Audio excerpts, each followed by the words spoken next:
Trade policy, tariffs, trade agreements, and the role of USTR. We're covering a ton of trade turf this morning. And let's talk about the farm economy, the financial condition of ag, the financial condition of the rural banking, and get some thoughts on how necessary the Farm Act is to bridge the gap to better markets.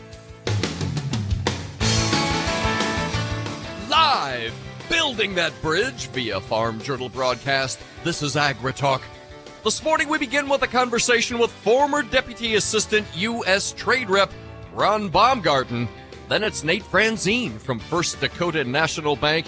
Directly following the news, Karen Bonert from Farm Journal's Milk. I'm handsome newsman Davis Michelson. Now the host of AgriTalk, Chip Flory. All right, Davis. Hey, thank you so much. Welcome to AgriTalk, everybody. Davis, just so that you know, we had our first move into the 20-degree range overnight. Is that right? Two handle overnight. Yep, it got chilly overnight. 41 degrees right now. The sun is shining. Honestly, come on. It's November 12th. It's 41 degrees. The sun is shining. I'm not complaining. Okay, I'm not fair complaining, enough. But we did get chilly overnight. Okay. We're headed for a 3-handle overnight tonight. Okay. We're 50 degrees and sunny, headed for a high of 63. But overnight, they're looking at 39 degrees here in the greater Kansas City area. Yep. There it is. You know, even in periods where the temperatures are running above normal doesn't mean that you can't spike down and get some chilly conditions out there, no doubt. Welcome to AgriTalk. Glad that you are with us on this Tuesday morning. We are talking trade. Ronald Baumgarten is a former Deputy Assistant U.S. Trade Rep under Lighthizer during the trade war with China. Okay? The guy's bringing a ton of perspective to the conversation here this morning, and I am really looking forward to getting to know Mr. Baumgarten and getting his perspective. And then we've got an older friend, Nate Franzén, up at Yankton at First Dakota National Bank. He's going to come on. We're just going to have a conversation about what's going on in farming regarding financing, and we need to talk about the financial condition of the banks and so on, and get into that a little bit as well. We'll talk the Farm Act and how important it might be. All right, man, you ready? Let's go ahead and get started. You bet. The National Weather Service short-term outlook that atmospheric river continues to bring heavy, low-elevation rain and high-elevation mountain snow to the PNW in Northern California beginning just this evening. Showers and thunderstorms will bring locally heavy rainfall and isolated flash flooding concerns to the lower Ohio, Tennessee, and Mississippi valleys tomorrow. Above-average temperatures continue for much of the country. Cold fronts bring more seasonable temperatures for the Northeast and the West today. Private exporters report sales of 110,500 metric tons of corn for delivery to Mexico during the 24-25 marketing year. Yeah, there we go. We needed the shot of reminder. We needed a reminder of the good export demand that we've had from Mexico for corn. Yes. Well, all three major U.S. stock indices were higher yesterday, setting new record finishes despite the U.S. government being closed for a holiday. Didn't I say that can only work in our favor, is to have the government closed for the holiday? And here we are, baby. Yep, record highs. Again, yeah. Well, President-elect Donald Trump has selected Mike Waltz from Florida, who is a NATO critic and China hawk, to serve as his national security advisor. He is expected to tap Senator Marco Rubio, also of Florida, another China hawk, as Secretary of State. South Dakota Governor Kristi Noem reportedly will be the next head of the Department of Homeland Security. Mr. Trump also reportedly plans to name longtime aide Stephen Miller as White House Deputy Chief of Staff for Policy. Those positions are filling up quick, Chip. The team is coming together. There is no question about it, and he's doing it in a very I was going to say hurried pace, but I don't think it is a hurried pace. He's just getting the job done quickly. I think that's the bottom line. Yep. Well, South American crop consultant Dr. Michael Cordonier left his Brazilian corn and soybean crop estimates unchanged His bias moved to neutral or higher for soybeans, given the recent surge in plantings, generally good condition of the crop, and favorable forecast for most of Brazil. A quick planting pace there, Chip. Mm-hmm. Yep, getting the job done. Get this, buddy. China is reportedly willing to resolve differences and strengthen communications with the United States to jointly promote stable, healthy, and sustainable economic and trade relations. This, according to Vice Commerce Minister Wang Xiaowen from China there, Chip. Maybe we can bring him to the table. Dude, this has been my hope. We're going to talk about that possibility this morning on the show, no doubt. Excellent.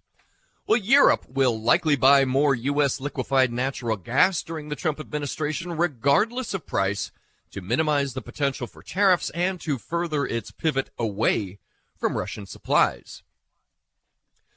Global oil consumption is expected to increase by 1.8 million barrels per day. That's just under 2%, Chip, in 2024. This according to an OPEC monthly report.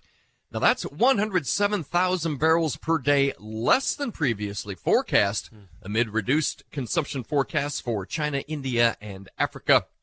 And finally here, Chip, business groups are pressing the Trudeau government to end labor disruptions at Canada's largest ports, which are impacting $1.2 billion Canadian in daily trade. Chip, over to you. All right. Thank you very much, Davis. Let's bring in Karen Bonert, editor of Farm Journal's Milk. Karen, give us some perspective on how producers view the current milk market. Well, hey, Chip, good to hear from you. So I thought I'd give you a glimpse of what the dairy economy is looking like right now. And, there's a sense of optimism, a sigh of relief that we've navigated a year of roller coaster milk prices. So, yes, we're still seeing a dip in the future market as you look at Class 3 price go below $20 milk. But this is still a lot better position than we were earlier this year. And so I think perspective is everything. We would like those great prices that we've been experiencing to last longer.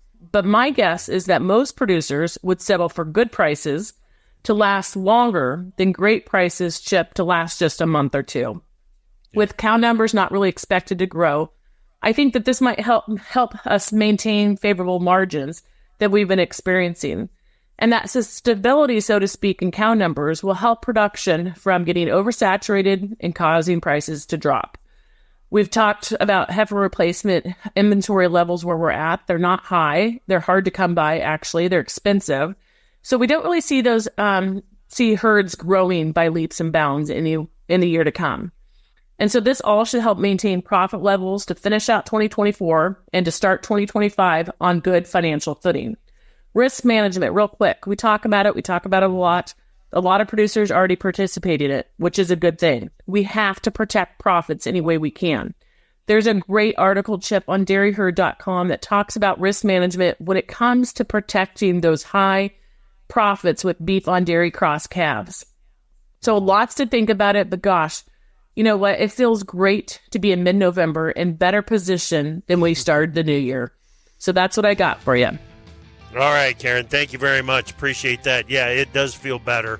And you know what? There's profits to manage. That's maybe the most important thing. There are some profits to manage in the dairy industry right now. So get it done. Get it done.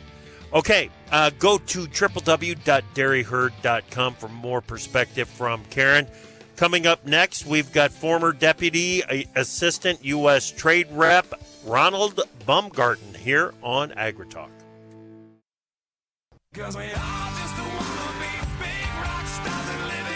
AgriTalk is brought to you by ESN. Don't risk your nitrogen investment. ESN is designed to beat the 5 ROI killers and provide season-long end to your crop. Learn how ESN works at smartnitrogen.com.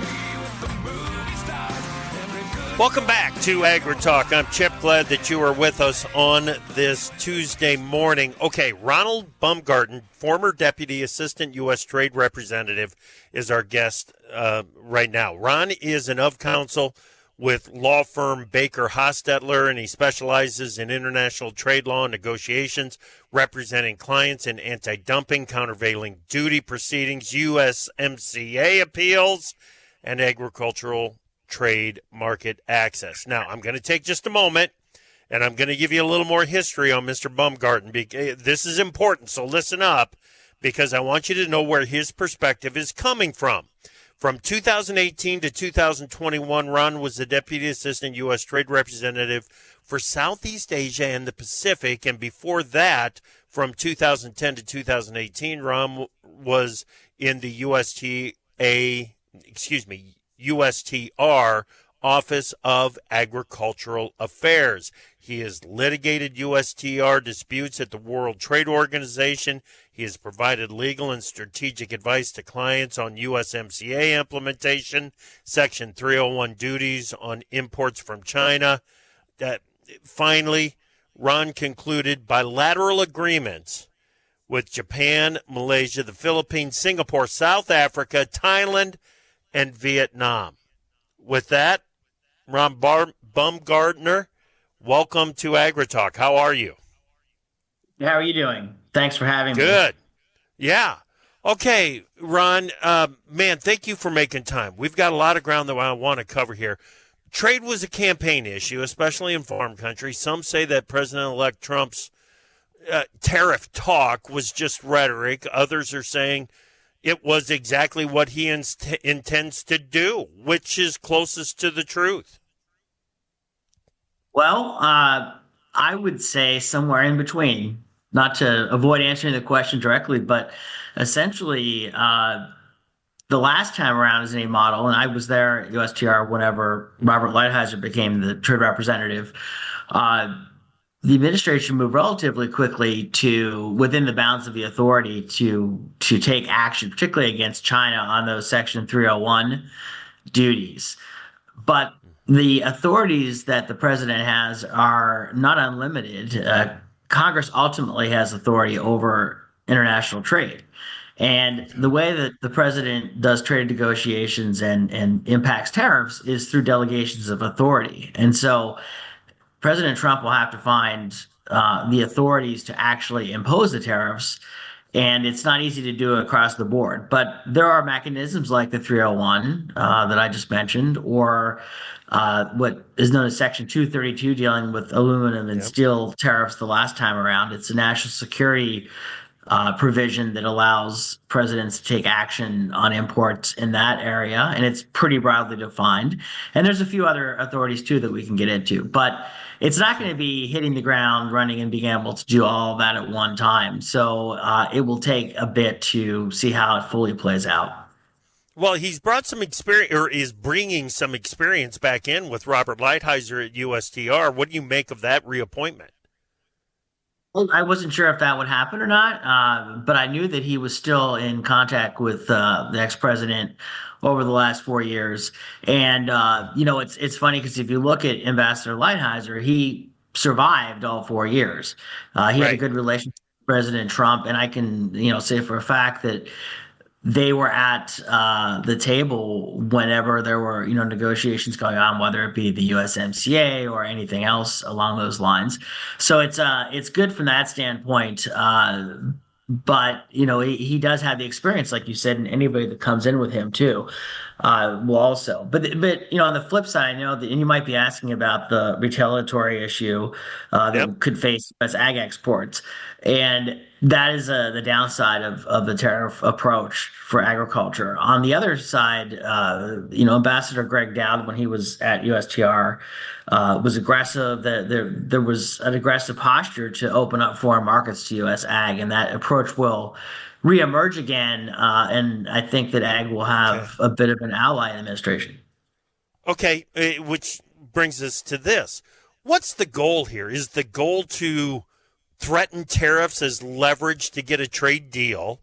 Or do you think the plan is to use revenues generated by tariffs to replace at least a portion of income taxes that consumers pay? That's a good question. That's the one everybody seems to be asking. It's probably going to be a mixture. The tariffs, when used to fund the federal budget, were in a day whenever the federal budget was highly limited. We're talking about, the late 1800s, early 1900s. The state is quite large now compared to then. So whether or not one could fund the entire budget through tariff revenue, particularly given the way the authorities are now, that's quite uncertain. Although there could be, a component to it that's about raising revenue. On the other hand, there are voices that that you might have heard and that I've heard coming from within the transition team that are more favorably disposed towards using the tariff authorities to bargain, as you're saying. So it's more of a reciprocity type concept. Look, Yep. U.S. Yep. has very low tariffs across the board, so you increase the tariffs, and then you have points of negotiation for market access with other countries. So yeah, it seems like it will be a combination of both, but it might. The proposal of using tariff revenue to fund the government might meet the harsh realities of DC budget politics. Yeah.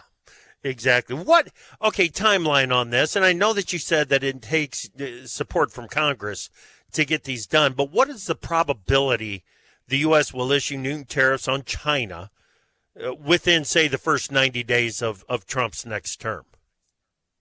Be surprised if that happens relatively quickly. There already was a Section 301 case, and you might have heard that President Biden had increased tariffs in certain strategic sectors against China after the 4-year review of the 301 action, which found that China hadn't, moved far enough along in progress.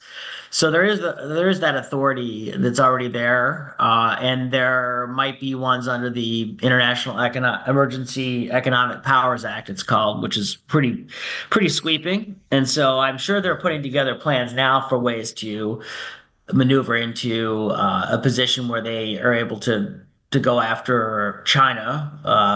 And again, it could be retaliation in areas that obviously have nothing to do with agriculture, but the blowback tends to be because we're so competitive in agriculture on the agricultural sector. Okay. Okay. I want to stay on China here. Can President Trump just assume that the two-phase trade agreement with China is still functionable, or has that just been ignored for too long? I think it's been ignored for a long time, although I have heard that he might come in and try to push that, and there were agricultural elements in that. So I wouldn't be surprised if, even if it's not that, it's pushing to renegotiate or to do something to get those terms to actually work this time and to improve on them. So there could be something like that too that happens at the same time. Okay. It's not very often that I ask an open-ended question like this, Ron, but with your experience, I got to do it. What else do we need to know about trade under Trump? Yeah, that's interesting. Interesting question. It's not fully knowable, but we do have a guide from the last time. There are a couple points that I think are important to make. One is that President Trump, and there are many that would like to perhaps forget this, but he actually was more in favor of having trade deals than President Biden had been. Yeah. President Trump actually did deal with Japan that included an ambitious agricultural program using existing authorities at the time. And the same thing with the UK opening up negotiations with them, looking at the Philippines and a couple other countries as well. Kenya, I think, was one as potential trading partners. It's more like the movement away from the multilateral WTO type system into a more bilateral approach where we're able to have more intensive bargaining going on at the negotiating table because you have just two countries involved. In 2026, the USMCA will come up for review, so I imagine that will be a platform for making certain changes too. So it's important to keep, all that in mind. And in Congress, of course, is going to be watching this, and even with the Republican Congress, you're still going to have certain poles of influence there. They're going to want to, push trade policies certain ways. You obviously have a lot of farm state senators who are, champions of agriculture are going to be very aware of issues that might arise with respect to retaliation. And then the other one too that doesn't seem to be getting a lot of play is what happens with the Robert F. Kennedy Jr. type policies that we hear about. Now, I know Ag's very aware of that for the impact on domestic food regulations, but I don't know how it's going to impact the overseas access in our positions and negotiations there. Holy smokes. There's another topic that we need to get you back on and talk about, Ron. I hope when Joe calls you, you answer the phone and we can get you back on sometime soon to continue this conversation. Thank you. I like that. Thank you. Have a good day. All right. Excellent. Ronald Baumgarten, former Deputy Assistant U.S. Trade Rep. Wow. Time for Markets Now with the experts from ProFarmer. Joining us now, ProFarmer editor Brian Grady. Beach, take us to the soy complex first. That bean oil is getting pounded. What's happening? Yeah, we're more than 200 points lower here at mid-morning, Chip, and just really heavy technical-based sell-off here, and pulling the soybean market lower as well. Double-digit losses there, 11 to 13 cents in most of those contracts. Soy meal, it's trying to hold on to limited gains, but just trading above unchanged at the moment. So we'll have to see with all that pressure in soy oil and soybeans if the meal market can hold on or not. All right. Well, wheat is not doing much to give us encouragement for higher prices either here this morning. No, so sell-off in wheat is largely tied to the strength in the dollar. Dollar just continues to surge here, up more than 400 points at mid-morning. Now, it's a little bit off its highs, but strong gains there, and the implications are that makes U.S. wheat less competitive on the global marketplace. And while the wheat export demand has improved somewhat, it's still an area of struggle there. And so definitely weighing on the market. And that's having an impact on corn as well. It's trading about 1 to 3 cents lower. Okay, take us over to the livestock trade. Positive trade there. Yeah, much better news for bulls there. Moderate to strong gains in live cattle futures and feeders. And so the live cattle are narrowing up their discounts to the cash market. Cash market dropped last week for a second time in a row, but like I said, they're narrowing up a little bit there, and we'll wait and see what the cash trade is this week, but generally steady to weaker is the expectation. Hog futures, they continue to push to the upside, narrowing up their discounts to the cash index as well. All right, good stuff, Brian. Thank you very much. That is ProFarmer editor Brian Grady on Markets Now. Opinions expressed on AgriTalk do not necessarily reflect the views of Farm Journal Broadcasting, affiliate stations, or sponsors. We've cleared the schedule for you. Give us a call at 855-482-5524 and join the conversation. Welcome back to AgriTalk. I'm Chip. Glad you're with us. Okay. Interesting conversation on trade that we just had, and trade is going to matter so much to the financial situation in agriculture going forward, and I want to talk about how conditions are right now. We've got Nate Franzén, president of the Ag Banking Division at First Dakota National Bank. I believe that's up in Yankton, isn't it, Nate?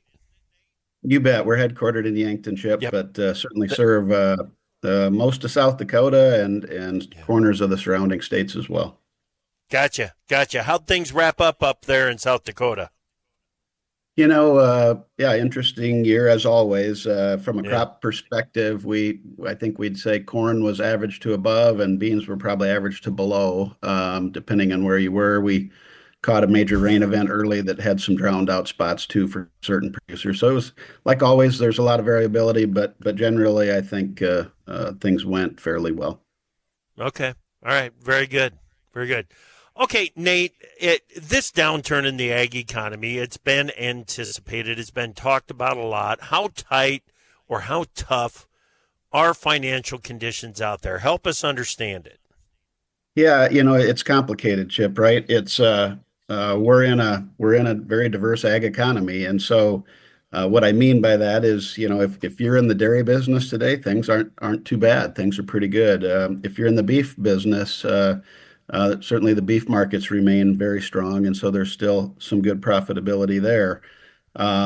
But swine came out of some real tough times 12 months ago. It's improved some, primarily just because of feed costs going down, which then, kind of trickles into the grain market where we're seeing some tightening. To me, the big trends are it's always about supply and demand in agriculture, right? And we've got growing supply and shrinking demand in many of our markets. I think that's the overarching story in the grains. And that coupled with a time where, agriculture's been hit with inflation like everybody else. Costs have been persistently high. Interest still remains high on operating rates. The Fed's starting to inch those down, but that's a slow process, and so that's still a headwind. And so you see things tightening. The other thing I would say is it really varies by region. The southeast part of the Yeah. U.S., it's really tough. California's got problems with water and other things. The Midwest, I'd say we've fared better than most areas, although we're feeling the tightening coming as well. Okay. Are farmers making loan payments, Nate? Yes, in our part of the world for sure. We've Okay. continued to see strong repayment, very low delinquencies. But I always hesitate to say that, and that's why I say we're in a very diverse industry. There's exceptions always, even in the best of times, Right. and certainly there's exceptions out there today too, where some folks are struggling or they've just got caught in a tougher situation based on their operation. Right. Yeah. What is the working capital situation? Has cash, and as you've said, and we understand, it's a different situation in different parts of the world. Yep. But generally speaking, has cash been exhausted? In some cases, yes. I would say overall, my assessment of that is it's not been exhausted, but it's shrinking in Yeah. many Yeah. cases. And so, here's the worst case scenario. If you had a lot of old crop in inventory last year, you valued it on your balance sheet at markets, a year ago, a couple bucks higher, both in corn and beans, and you didn't have that forward priced. And so the year's gone on, you didn't get it marketed until markets fell considerably. That's a hit to working capital right there, just in the loss of potential market Yeah. value. And then now you've got a new crop at lower prices. That's kind of the worst case scenario. Yeah. Um, the other thing that really plays into it is, have you managed your spending, and have you been able to minimize your capital expenditures? Because certainly capital expenditures directly hits working capital as well. So those are the dynamics we see that creates a lot of variability out there. It is shrinking, there's no doubt. Okay. We have a lot of producers still with strong working capital, but we certainly have others it's a big problem we're working to help them address. Okay. All right. Every Monday morning we have a conversation with Machinery Pete, Greg Peterson, and we talk about the trends in the used equipment markets, which used equipment values have backed off here. What role does that asset valuation play in farmers' financial well-beings?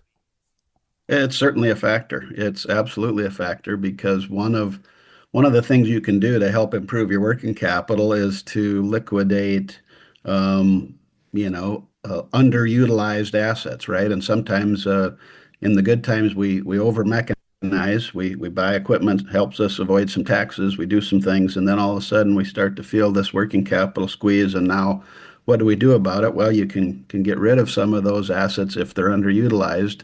That works, but it doesn't work as well if the value of those underutilized assets is shrinking, and that's the case in the used market today, right? So it does have an impact. Yeah.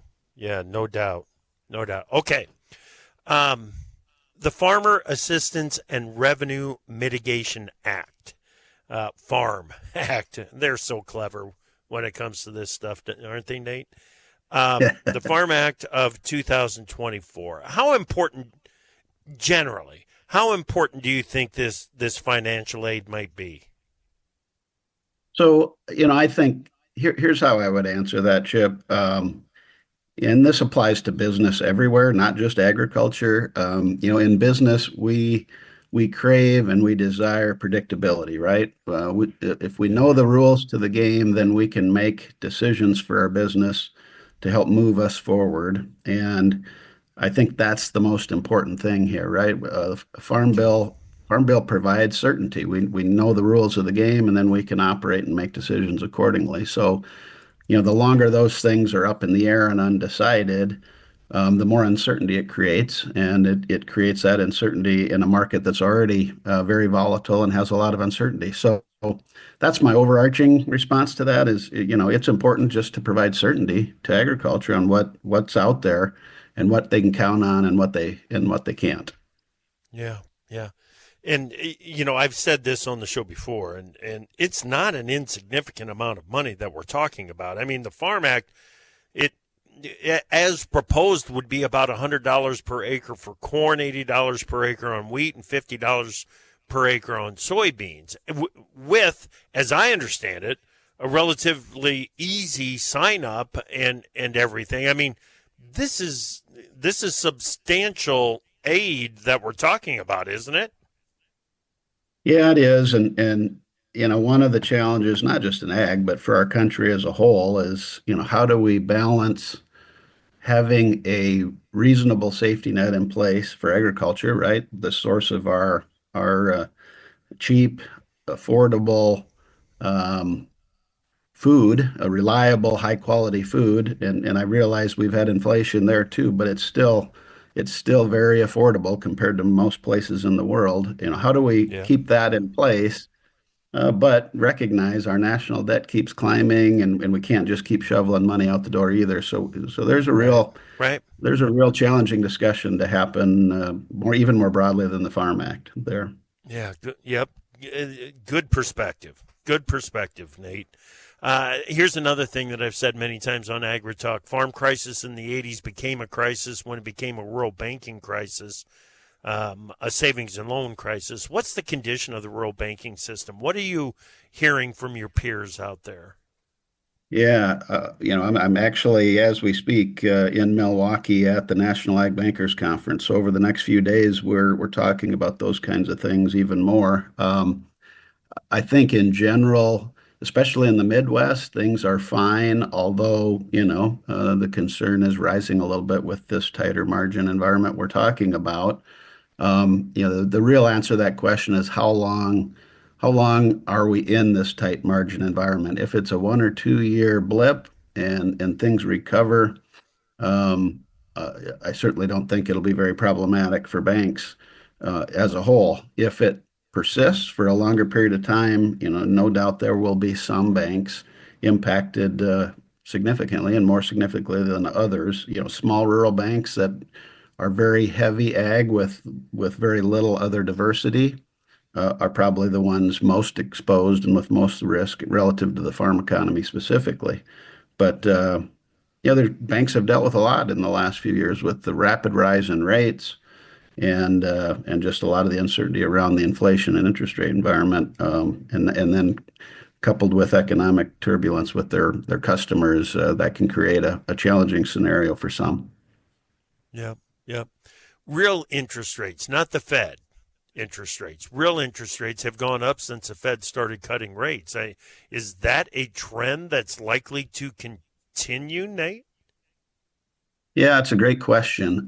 It feels that way, right? And I think you could make the argument that that's probably the case. Our economy overall continues to be remarkably resilient, right? Most people would have predicted we're going to have a recession, and today most think we're going to land this soft landing. We'll see. Time will still sort that out as we go forward, but. I mentioned national debt earlier. I think that's part of the equation to why real interest rates inch up. National debt's a problem, not just in the U.S. but globally. Countries are more leveraged. All those things play into it. It's something to keep an eye on. Nate, great perspective, man. Every time I have you on this show, I am glad we did it. You bring some really important things to think about, man. Thank you. Thank you so much. Pleasure being with you, Chip. All right. Nate Franzén, president of the Ag Banking Division at First Dakota National Bank. Davis and I will be right back.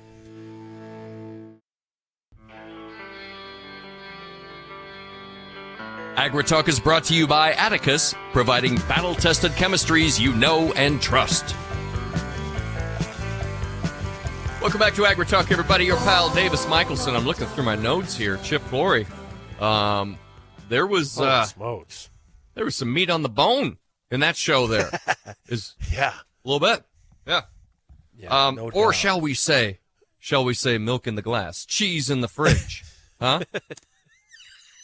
Most dairy producers would rather have decent prices for longer rather than quick shot high prices of wicked high prices for a shorter time. In the meantime, where she wound up with all that, there are profits in dairy right now, according to Karen Bonert, Yep. You got to protect those. You got to protect those. Right. There's one thing that you've talked about. Don't predict price. Protect it. Protect. Yeah. Yep. Okay. Now, fast forward what Karen was talking about out to what the conversation that we just had with Nate Franzén, the predictability, the consistency of revenues. That's really what Karen was talking about. Yeah, these waves of profit that can happen in agriculture are important, but they need to be managed. Maybe more important would be consistency on the margins. You know, I'll go all the way back to 1983 when I was graduating high school. And I had experienced the risk of farming and agriculture, and I decided at that time that a paycheck every 2 weeks was probably made better sense for me. I'd gone through enough of the risk of agriculture already at a very young age, and I decided that give me some consistency in a paycheck every 2 weeks, and that would probably be better for me now. Now, that is not to say that agriculture was a bad decision and farming was a bad decision at that time. It just wasn't for me. Right. And I thought it was going to be, and I changed my mind. It's the consistency that Nate talked about. It's the consistency that Karen talked about that, it's sometimes comforting, but boy, I tell you what, when you're farming without risk, there is no reward. And it's managing that risk that really matters. We always talk about forget the home runs, just put the ball in play. You can make a living on singles and doubles. Didn't Babe Ruth strike out more than he have more strikeouts than home runs? I don't know the answer to that, but he struck out a lot. Yes. Yeah. And thinking, well, I don't. My marketing plan is to wait for the market to go way up, and one big transaction, home run. No. And that's going to be my year. No, it doesn't. No. No. I would imagine for some farmers, there has been that one big home run where just everything just worked together exactly right. And oh my gosh, $7 corn. Right. But we're nowhere near that now, brother. Right. And hey, if it's $7 corn and you sell this year's, next year's, and the year after that's really, right. That's a grand slam. Now, if you sell just this year's and decide, well, you never know, it could go even higher next year, and you watch it fall all the way back to 3.5. That's not so much. So risk management, consistency. Yep. The Farm Act, good for all of us. The Farm Act, as Nate explained it, would help bring some consistency to farm revenue from one year to the next. It would be that bridge in the gap from to cover or cross a period of tough financials in farming. Okay. Great to talk to former assistant to the director of the U.S. the guy from the Trade Representative's office, Ron Baumgarten. Baumgarten, excuse me. Ag will have an ally in D.C. on trade. It was great to hear him talk about that because the campaign rhetoric is white hot, baby. It's extremes. It's big ideas. What does this big idea look in practice? And at least according to Baumgarten's assessment at this point, it's not quite as scary as I once thought it might be, Chip. Well, now, here's the thing. Don't scare me. Right now, you've got groups that say, this is all a negotiating ploy. Hey, come on, he's the king of negotiation. Mm-hmm. So it's all a negotiating play. He's threatening the tariffs only to get a deal done and to get reciprocity in trade with everyone, with everyone out there. Okay, Yeah. Let's get rid of the ag trade deficit through trade deals and reciprocity. There's that group.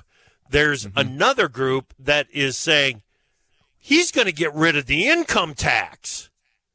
Federal income tax is going away, and we're going to fund the government with tariffs. And, then it becomes a consumption tax on consumers. So one way or another, you pay for it. But, for me, a guy that's, my consumption is on the downhill slide. It's not like I'm going to be out looking to buy a whole lot more stuff. Now, for that family that is being established that still has a lot of stuff to buy, the consumption tax, all of a sudden they start thinking, wait a minute, I'm not too sure if that's exactly how we want to go or not. But you've got two very different groups. One that says the tariffs are going to replace income tax. The other that says it's a negotiating tactic. What Ron told us is that, come on, it's probably going to be a combination of both. Yeah. Okay. Well, we know he did it before, so Right. it has teeth. It has teeth. Right. Yeah. Big Apple Joe. Let's keep him on the short list and get him back in and have more conversations about trade and what it might mean and what it might look like for us going forward. Thank you so much for listening this morning. We've got a new voice for you this afternoon on AgriTalk. Kevin Dooling, KD Investors, right here on AgriTalk.